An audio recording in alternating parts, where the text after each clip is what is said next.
Yo, guys, what is good? Welcome to FL Teams here in the studio, in the, you know, crib, if you will, here for today's episode as we are back for the second to final week of the season.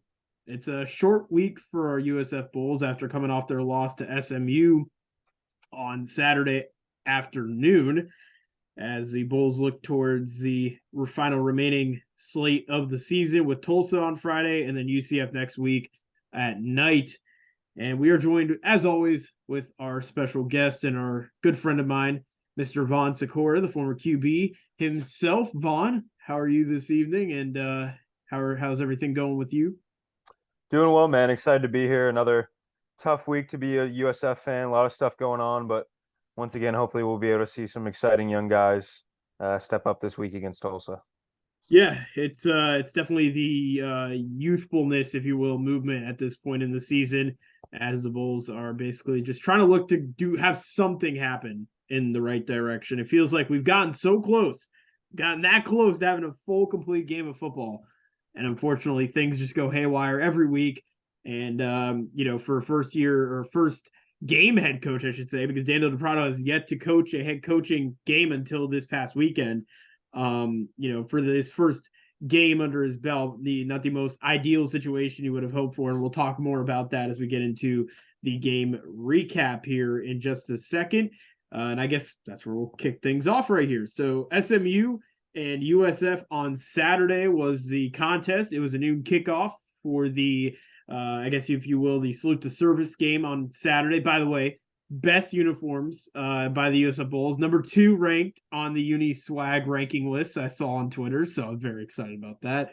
But the good looks and the good vibes, if you will, from the Bulls, they lasted through the first half of action. We'll say that. In the second half, we saw a completely different USF team coming into the second half of action, especially in that third quarter. Man, it was a very sluggish third quarter. They started out very slow, only 75 yards of total offense in that third quarter. And that was kind of the quarter that was kind of the nail in the dagger, if you will, in terms of them just not competing at that point in the game. And unfortunately, it was just too late by then at the end of the fourth quarter. And obviously, there was a lot of happen in the fourth quarter as well. We'll get into that here in just a minute. But Vaughn, kind of your first takes here coming out of this game. I mean, another tough loss for the Bulls, man. They were competitive that first half. It felt very much like that Tulane game, very similar to the Tulane game. It felt like that first half, man, they out of the gate, they were fired up. They looked good. The passing game was moving. We saw a lot of different stuff. Jason Albrain got his first touchdown. We saw him doing some plays. Like, there was a lot of exciting stuff actually happening for the Bulls in terms of the play calling. I was happy to see a lot of changes and such in terms of the play calling for this USF Bulls team. But unfortunately, that second half, man, they were very stagnant. The defense was allowing too many easy plays. And it was honestly the same old story when we got to the second half of action. But what were kind of your early takes of this game here heading out of this game on Saturday? Well, first of all, we talked about it on the show last week. With such an explosive offense, you just can't let them hang around for that long. And with such tough third quarter, SMU scored 21 and USF scored 0 in that third quarter. You just can't let that kind of thing happen where the team has a chance to just advance and just gain such a competitive advantage over you to where you can never come back. And that's just the tale of the season from what we've seen so far. Marsh did struggle for a lot of the game before he got injured, 12 of 31 passing. I mean, the old adage is 3 things can happen when you pass and 2 of them are bad. And when you just have that amount of incompletions, especially out of a guy who need to be a consistent pocket passer, it's just really tough to see. And then once again, another week, another tough performance from the front 7 in the second half, just gashing runs all throughout. Guys looking lost once again, gaps not filled. And SMU came out with 200-yard rushers on the day, which is always an awful sign defensively. Tyler Levine had 17 carries for 112 yards, and then Kamar Wheaton had 14 carries for 112 yards. So you let this elite of an offense have those holes and take advantage of you, and that's just going to happen. And once again, this SMU program is just on a little bit different of a step than USF's at right now. But very proud of that first half. I thought DePrado brought the energy and brought the juice that you need to see from that interim coach. I was hoping that it would last the whole 4 quarters, but only really the first half. But looking ahead to Tulsa, a little bit more of a winnable game this week. But as far as SMU, just a little bit of a different program right now. Yeah, I completely agree with that, man. Definitely disappointing. It's unfortunate that the team didn't get going in the second half, and obviously, it was a completely different. It was again the tale of two halves. It was really that Tulane game in full capacity. Coming out of the gate, it felt like USF was firing on all cylinders in both of these games, these last two home games, and then really it felt like that. Second half, it just felt like the life was sucked out of them. Something changed. I don't know what it was. I don't know why. Maybe the momentum stopped, and maybe that just affected them a little bit, but it felt like a completely different team out there in that second half. I give credit to the defense. I mean, granted, I don't expect Tanner Mordecai to put up the same numbers that he did the week before. Like, I did not expect him to put 10 touchdowns up like we saw the week before. But to only hold him to only 2 touchdowns and a little under, 300 yards passing is not bad. Like, I mean, that's actually a positive in a fact, even though it doesn't look good on the stat sheet. I mean, again, he would have never gotten 10 touchdowns, I don't think, this weekend. But I mean, to keep him, under 3 touchdowns, keep him under 300 yards, not horrible. I mean, we got to talk about the rushing attack, man. I give credit. Brian Battie was running like a bat out of hell. He was aggressive on the ground. He looked aggressive on the ground. You could just tell there was a lot of emotion exuding out of him in terms of the way he was running the ball. And one thing too is I've been telling you all season, it's a step in the right direction. It's not what I've been hoping for. Obviously, I've been hoping for 100-yard receiving games from 2 receivers, but I did get 3 almost 60-yard games. There was one player who had like 55, I believe it was Sean Atkins. Mm-hmm. I got 3 players who got 60 yards. I mean, they were dishing the ball out to different receivers, mixing it up a little bit. Like, I like to see that from the passing attack. Actually, Marsh played relatively well in that first half. Like, I got to give credit to the Bulls, and the passing attack actually looked really good. One of the better games we've seen all season from the passing attack. Yeah, once again, good in the first half, but we got to play 4 quarters, and watching the game and then looking at the stat line does give me a little bit of a different feeling from what I saw, but just glaring at that 12 of 31, dude, is just really tough. You just have to be more consistent if you expect to beat these better teams in the passing game. That's really the way that teams that are worse can stay with teams that are better. It's the same thing with the 3-point shot in basketball. You have to be able to have a vertical passing attack to defeat these teams and catch these teams off guard. And we had it with that one play with Weaver down the field on that deep post with a awesome jet play action off of it, and that was really cool to see. But other than that, a lot of inconsistency, especially in that second half. Especially when you have kind of the picture of consistency in Tanner Mordecai, who's such a experienced starter on the other side. It was tough to see, but glad once again that DePrado brought a little bit of energy, and hopefully we can bring some of that more of that energy into this week, and against a lesser opponent, maybe extend that over some more time. But for sure. Great first half once again, and Batiste still the man, and he's really just carrying this offense at some points, and really proud of the way that he's playing and how hard he's running for this team. Who it's hard, man. It's hard to run hard for a team that's just 1-8, and sometimes you're just running into defender after defender after defender. But props to Batiste for pushing through and still averaging 5.6 yards a carry.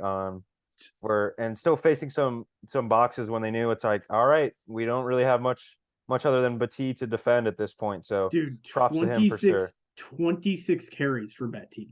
That's crazy. That's old school football. You do not see that anymore. You see like 10 carries at most for a lot of running backs, and you'll get lucky to get 100 yards out of them. You do not see 26 carries. He's definitely the workhorse on this offense. He's honestly the biggest part of this offense by far. I mean, Please don't leave.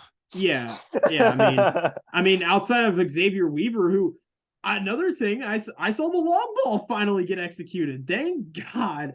32-yard touchdown pass. What a pass by Marsh. I'll give credit. Again, Marsh, he's a guy who makes a lot of mistakes. He gets pressured easily. I've seen that a few times in this game, especially in the second half. He looked ugly.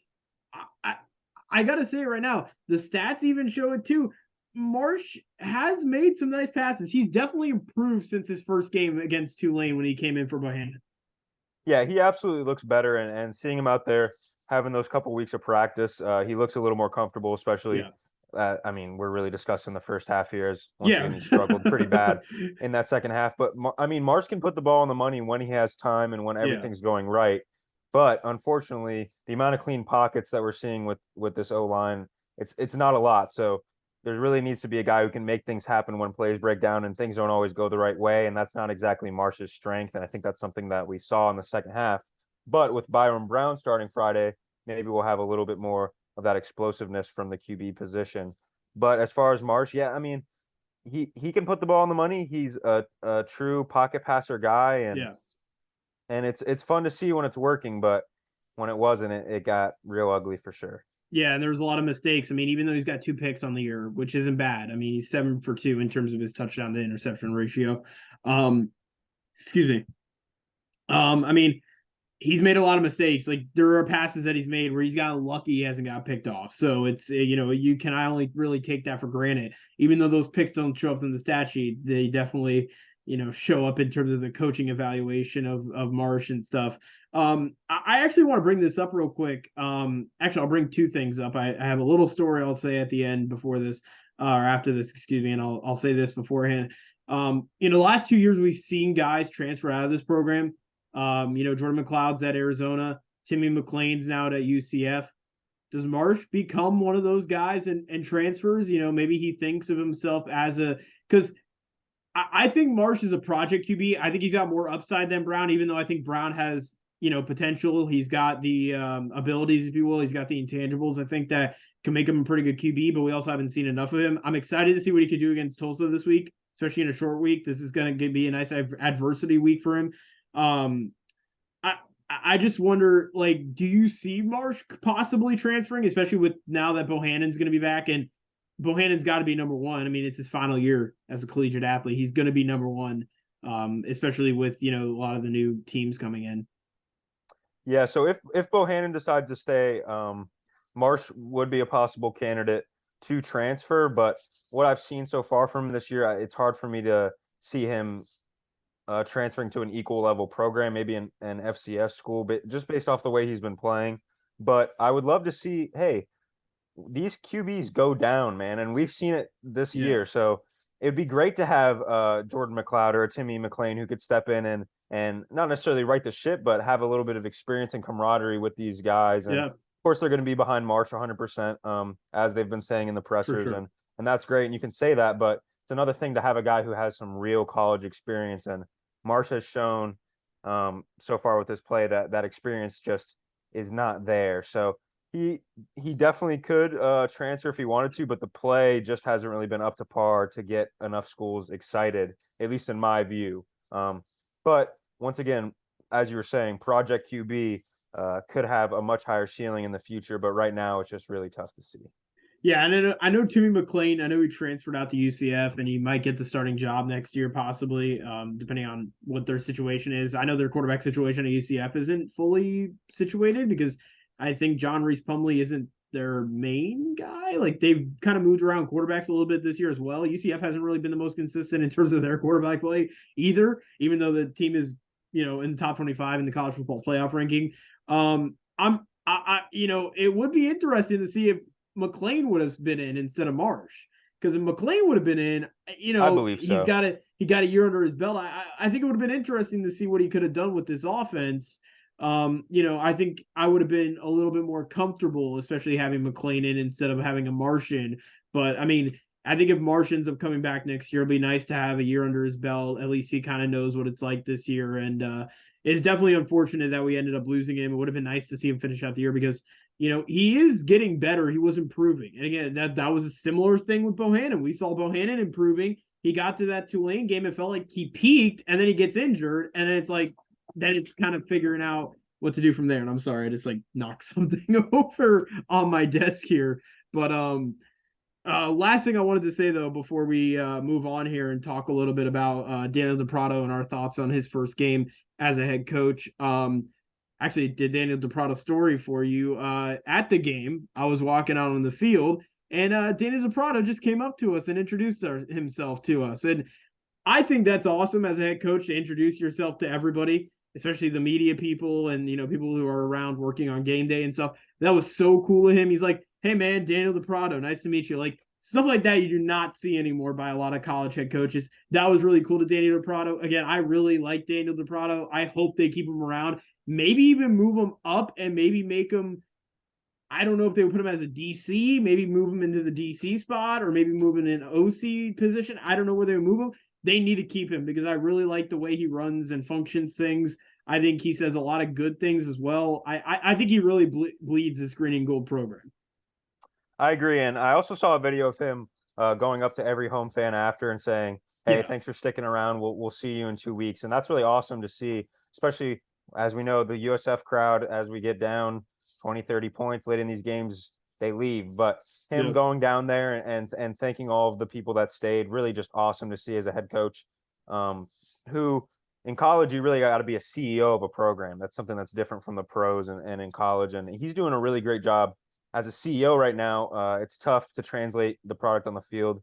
But as far as saying all the right things and bring the juice and bring the energy to the program, all of his interviews have been awesome. And some of the small game plan changes he's made as well looked great in the first half. And I think it would be great for him to stick around as well. I wouldn't be surprised after this if he decided to move on or try to look for a better spot.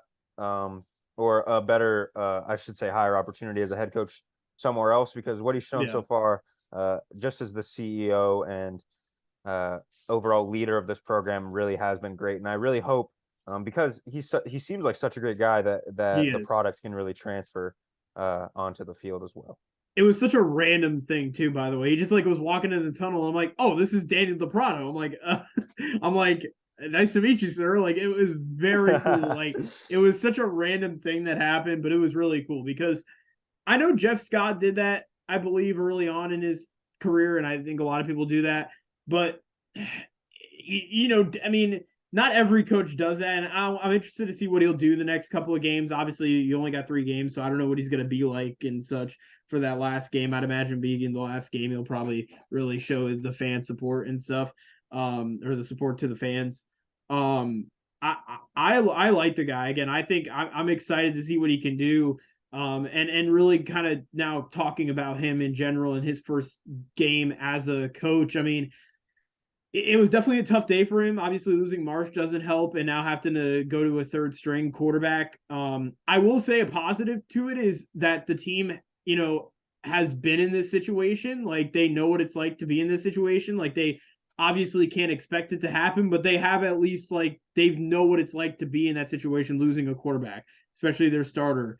And now they lose Marsh. Now they bring in Byron. What is it, Byron Brown in as the new starting quarterback. And Brett Cecil even said too, like, we've been in this situation before. So it's interesting to see, how this is going to transpire. But what did you think of Daniel DePrado's, first game in terms of like a grading, if you will, like A to B or A to C or whatever? What did you think about his performance on night one? I mean, I'd give him a B, man. And once again, just real tough adversity wise for this year. I know in one of Jeff Scott's last games, I think he said that they were going to PhD in adversity. I don't know if we're about to win the Nobel Prize or what's going on with that, but it seems like that's where we're at as far as adversity and injuries and Yeah. all of that goes. But it, I mean, he really has brought the juice and been exciting so far, and especially in this recruiting season as high schools starting to wind down and guys are really starting to Mm, look at the schools. And with that coach switch, it's one of the toughest things for a recruiting class. Really, really hard to keep some of those guys around, for especially sure. is the product going to be there? The players don't know. It's really difficult, but Yeah. he's done a very solid job continuing to reach out to players, call to players, and really build up this program the best he can. And he's done a really good job making it all about the players and making sure they have the best success that they can on the field. If I had to give him a grade, like I said, probably a B for just real tough second half, man. It's just difficult. When you come out of the second half, especially when you're at home, you're expecting, some adjustments and some momentum coming out of your own locker room, and that just wasn't there in a 21-0 third quarters. It's real close to inexcusable even for this team who's really struggled all year. Yeah, I'm gonna go a B on this as well. I don't think you could fault the Prado as much for this game at all. I think honestly, this comes down to the players. The players just need to do their job. I mean, you've already fired their head coach. At this point, you're the ones that are on the field, and you're the ones that are the ones who are going to be reliable. Because DePrado is in a situation where he has never coached a lick of head coaching at all. He has done a lot of, offensive coordinator work, some assistant work, if you will, but he's never actually head coached a football game. So completely different situation. Like people don't realize, even though you're an assistant head coach, it is completely different going from being a special teams coordinator to doing head coaching in a matter of a week. Like it is so different on so many levels. There's so much that he probably had to change. And even he said too, like there's so much that I was trying to get going and stuff. Like it's a completely different dynamic when you're coaching all 53 guys compared to when you're coaching like all 10 of your, special teams group. So it's definitely going to be interesting to see what he does next week as we get into here. Two more things before we end up going into the Tulsa game. Demetrius Harris is now the all-time leader in starts, I believe. I'm not sure if that's at his position. I believe it's at his position, if I'm not mistaken, or it could be all-time in just I'm pretty general. sure it's all time. That's Starter. impressive. That's Very really impressive. Congrats to him. Yeah, congrats to him for sure. And then Dwayne Boyles, man, another impressive day. We got to talk about him. 9 tackles on the day, by far exceeding a lot of his teammates on the day as well in terms of the defense category. I mean, the kid's an animal, man. He is a one-man wrecking crew, to be honest, because nobody else on the defense is doing any favors for that defense. So honestly, Boyles has been the one-man wrecking crew for this defense.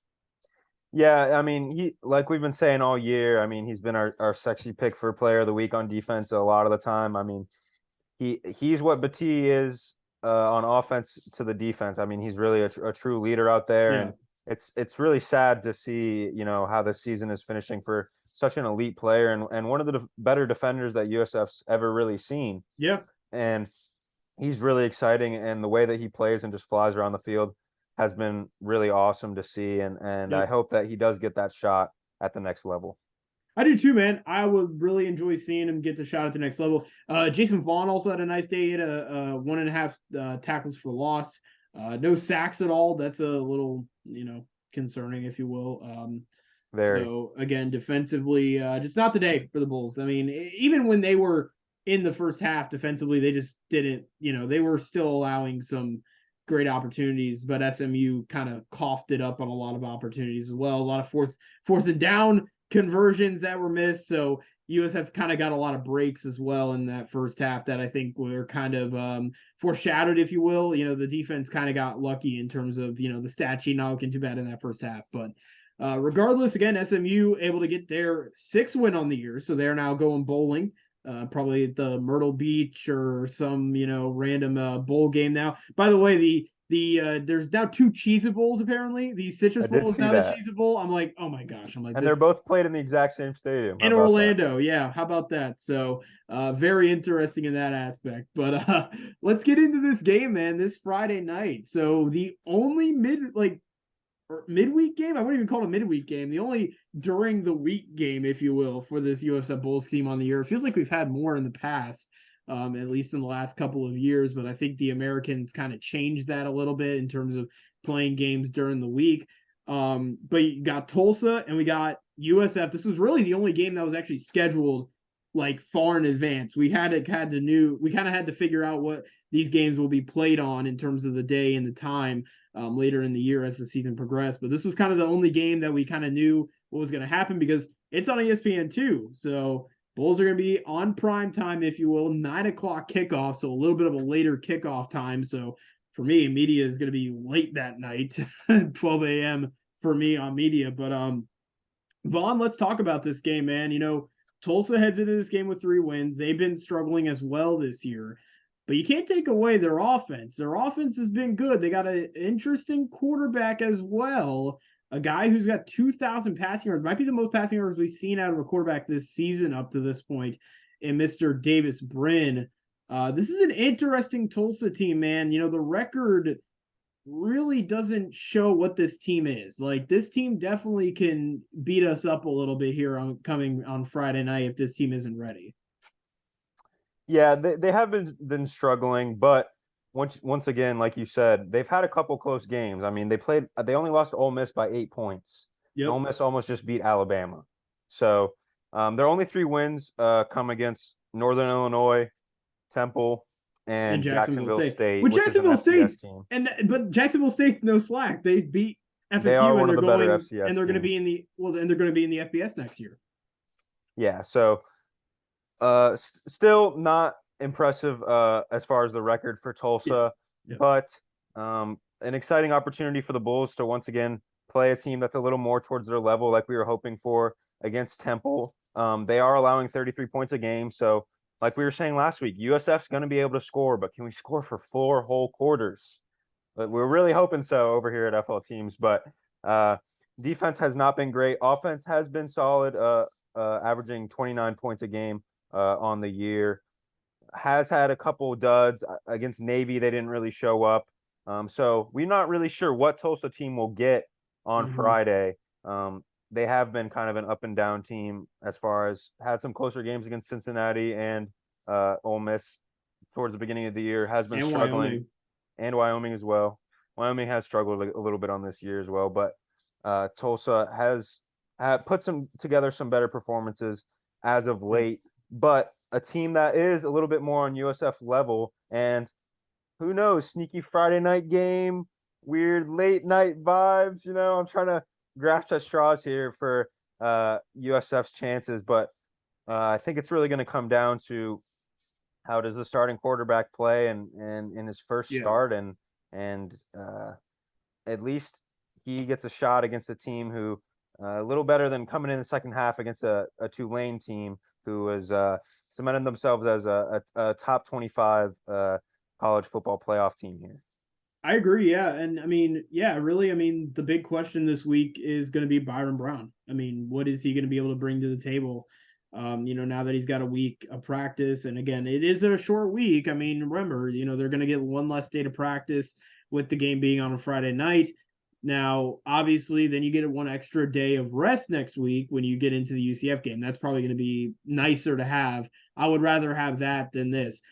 At the Absolutely. end of the day, it's gonna be interesting because you wonder, what I mean, Tulsa really has nothing to play for. They don't really have any rivalry game coming up that last week. They play Houston, not really a rivalry game, if you will, but it is the last time those two teams will play in American Athletic Conference play, because after that it'll be the Houston, Cincinnati, UCF, they'll all go to Big 12. I'm interested to see how this team comes out of the gate early. I mean, you kind of wonder where their mind is going to be at. Next week's a big game. It's the war on I-4. And, if they're not coming out swinging and they're focusing up for next week's game, they're all saying, hey, we want to win this, war on I-4 trophy. It's going to be a long night for the Bulls on Friday night with Daniel DePrado. But if they can come out of the gate early, play with some confidence like we saw in that first half on Saturday, I mean, this Bulls team could easily get the job done. Again, we've seen this team play well. They're a competitive football team. When they are firing on all cylinders, or at least closely firing on all cylinders.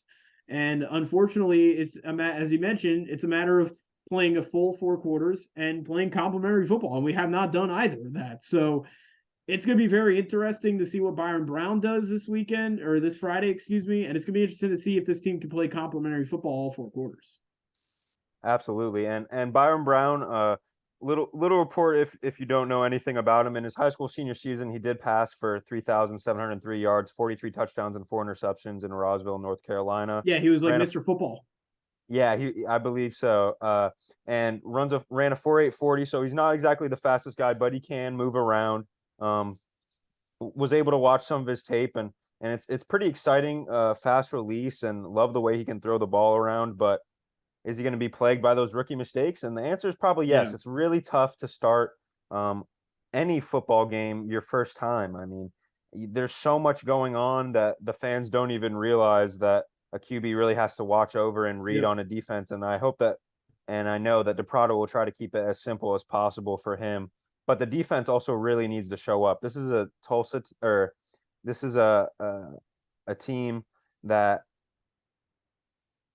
can score if given the chance. So the defense, I mean, once again, getting up 40 points last week. It's just at some point the rubber needs to meet the road, and and stop having these binge quarters where these teams just go off after the defense looks solid for a period and then it just seems to run out of gas towards the end. And whether that be because of personnel and injuries or Yep. the other team having better adjustments, it just seems that the team's just been running out of gas the last couple of games. So once again, like you were saying, I mean, it's all we can say every week. Let's try to play four good quarters of football and finish out these last two games the best we can. But once again, I do like your point about not looking ahead towards the UCF game, especially teams that don't have much to play for. This USF team obviously has no chance of going bowling. So let's not look ahead and try to play the spoiler against the UCF team. Let's focus up on a short week, Yep. adversity once again, and try to beat this Tulsa team who is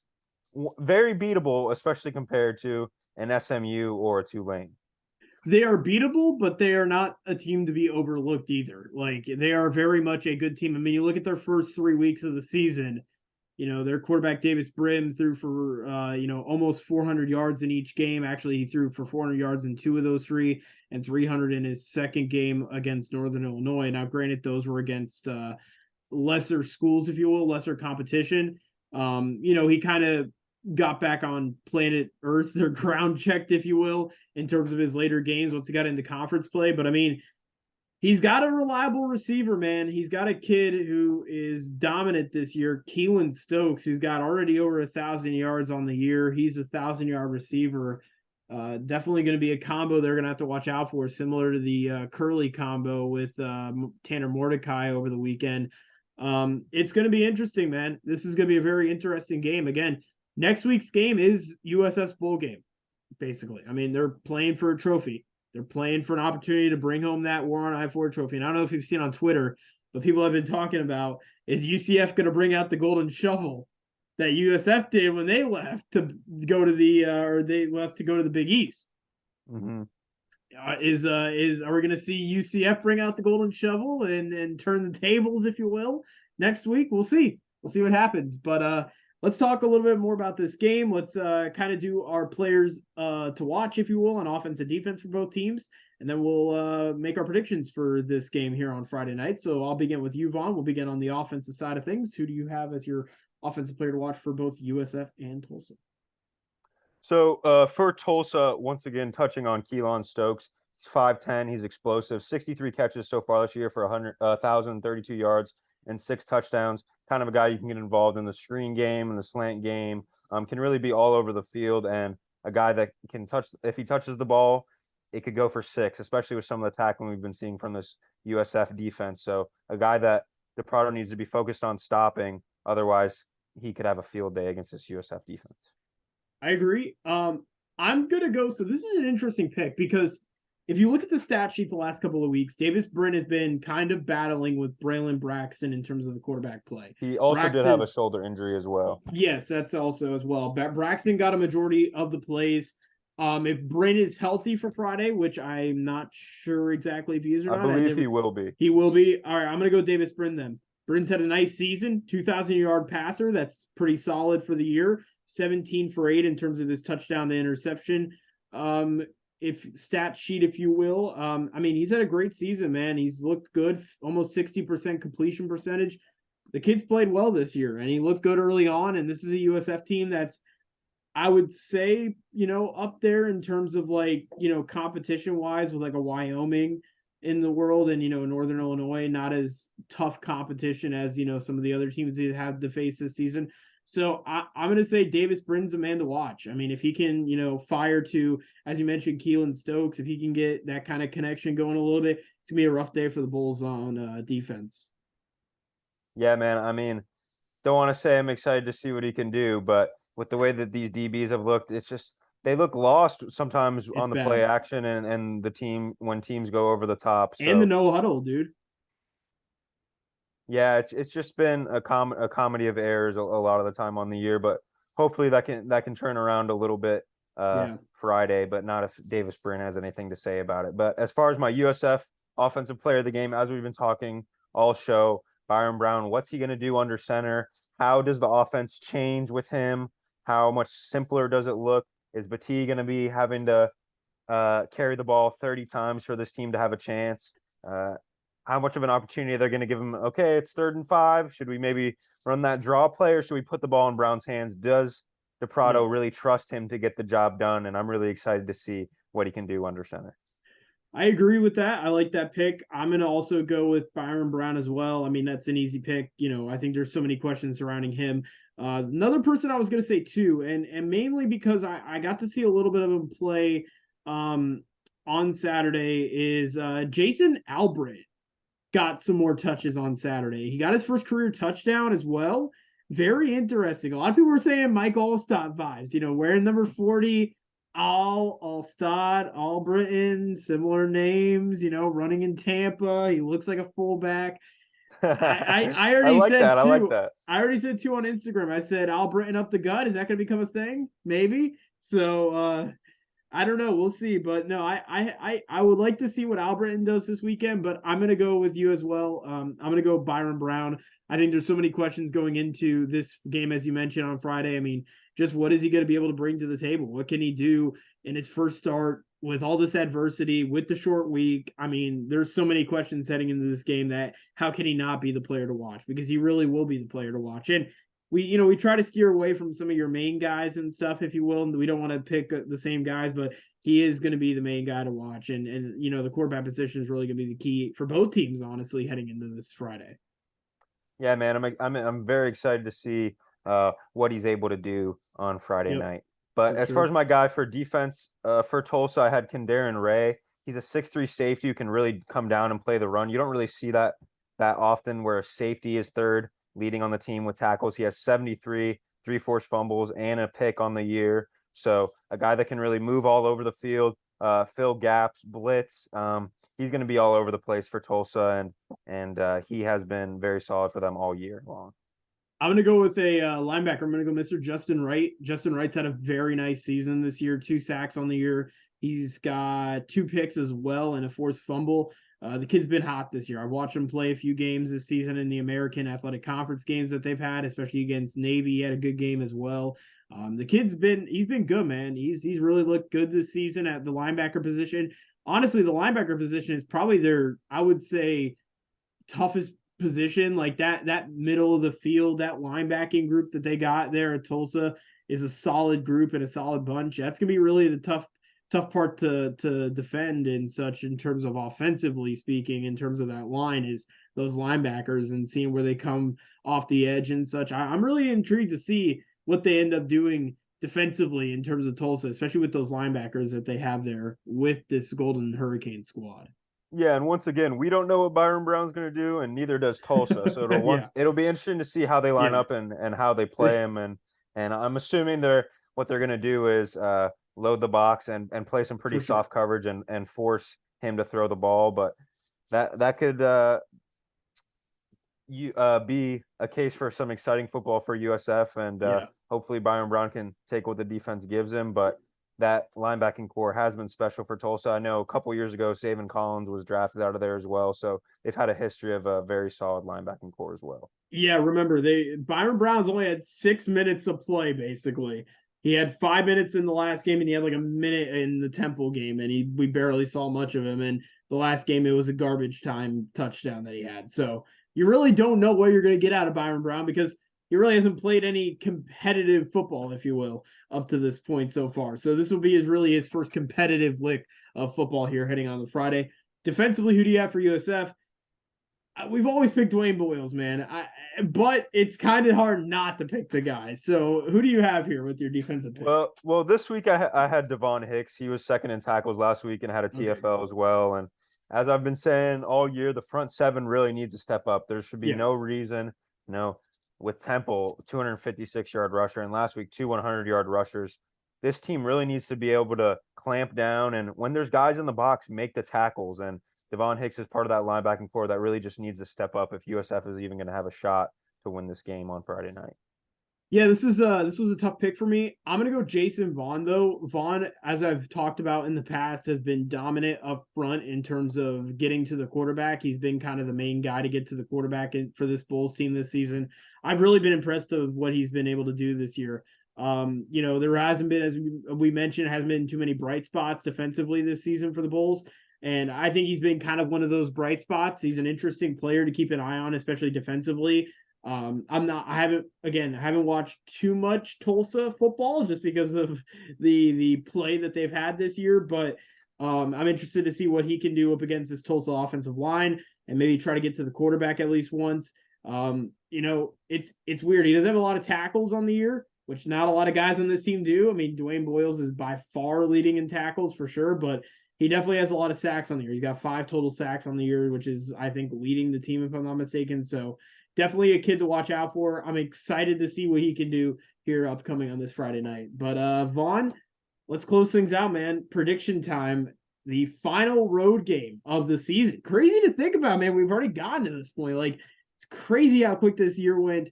Obviously, we'll have bowling coming up. I'm going to be covering the Gasparilla Bowl and the ReliaQuest Bowl down here in Tampa. I'm going to try to, so stay tuned for that. I got rejected for the Florida Classic. Cannot believe it. So I'm very disappointed about that, but I'll maybe still try to cover it. We'll see from Maybe next afar. year. Maybe next year. Maybe next year. Yeah, exactly. But let's close things out here. Prediction time for you, my friend. Who do you have winning this ball game on Friday night, or it might be early Saturday morning by the time this game even ends, possibly even if it goes to overtime, especially. Who do you got winning this game here on Friday night between Tulsa and USF? Well, not to toot my own horn, but I think I was only off by 4 or 5 points last night, or last week with my prediction. Yes. But looking and trying to come up with some numbers for this prediction, Tulsa only gave up 16 points to Temple. So it's tough for me to see, especially with Byron Brown starting, really a shot for USF to win this game. My score prediction is going to be Tulsa 35, USF 17. I really think Brown is going to have some rookie mistakes, and that's to be expected, man.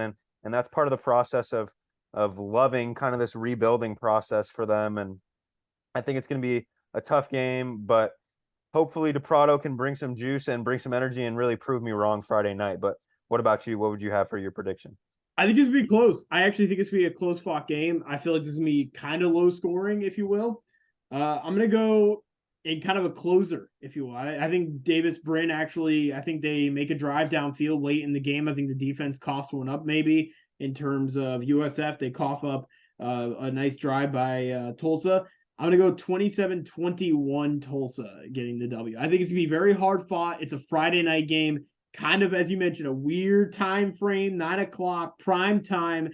This game could be really unpredictable. You never know. Yeah, it's really an unpredictable game. Again, you kind of wonder, as we mentioned, where USF is going to be at this week as they get prepared for next week's game against UCF. So it's weird. It's a hand-in-hand situation there, but I am going to go Tulsa winning. I do think Tulsa is the better team, even though they aren't really a good team, but I do think they're the better team, like in terms of some of their players that they have and just I think they're a little bit more gelled, if you will, in terms of USF has some mistakes that they keep making that really has led them to where they're at, which is a 1-8, 1-9 record, if I'm not mistaken. 1-9, yeah. 1-9. Geez.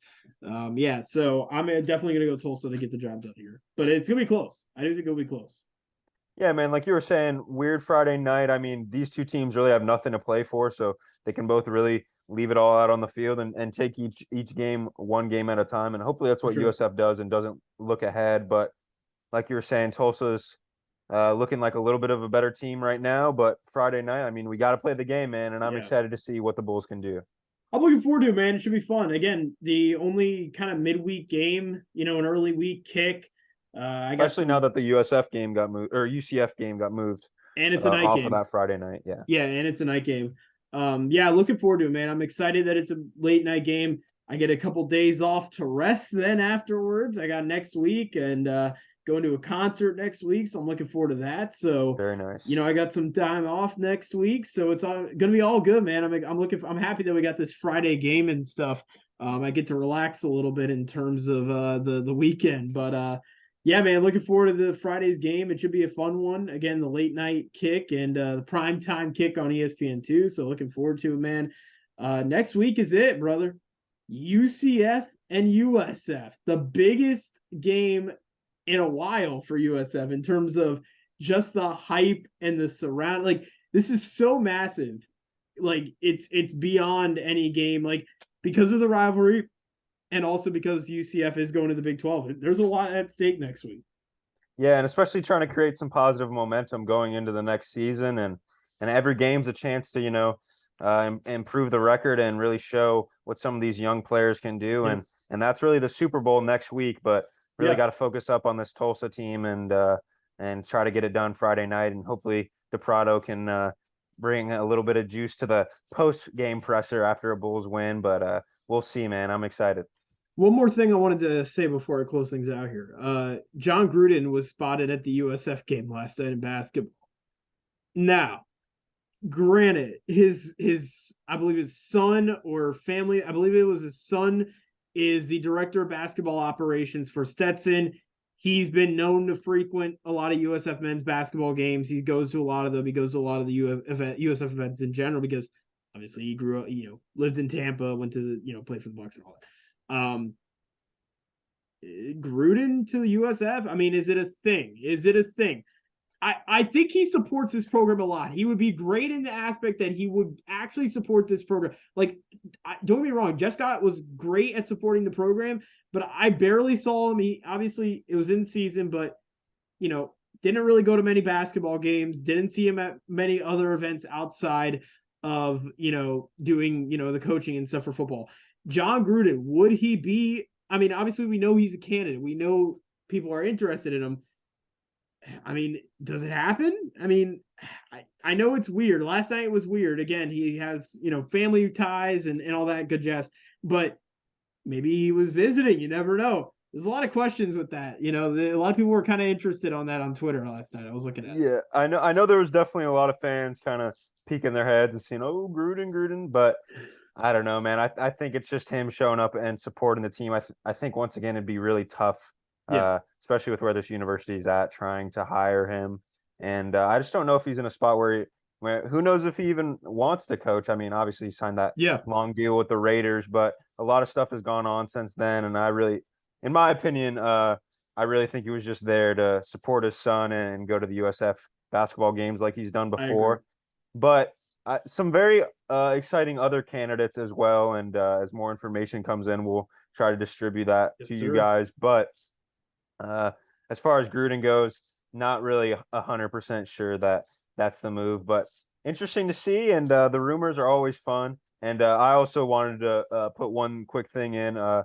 Very tough news this week from Virginia football. And 3 Idaho. players were shot. Yeah. So just prayers out to those programs and really hoping that they can recover and thoughts with the families. And it's always tough to see, such great young men be in a position and have to end their lives like that. And it's really just sad. And our thoughts and prayers are out with them. Yeah, definitely, for sure, man. That's great. Well, very well said. One of those kids was from South Florida too. One of them was a South Florida native, I believe. One of the kids from Virginia. I'm not aware who it was exactly, but I know 3 were killed in, what was it, in Virginia, and then 4 in Idaho for the Vandals.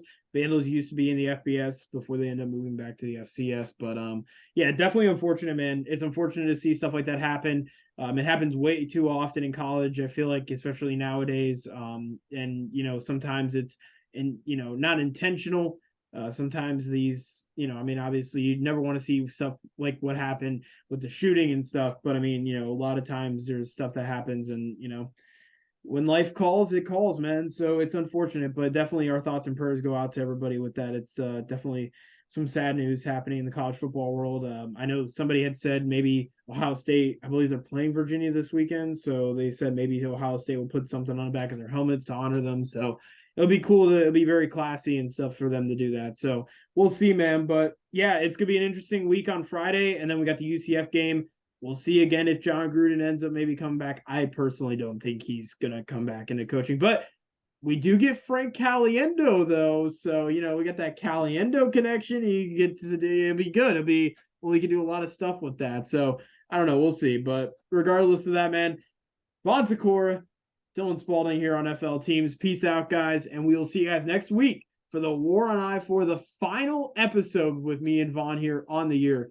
Looking forward to it, man. We will see you guys next week. Peace out, guys. Peace.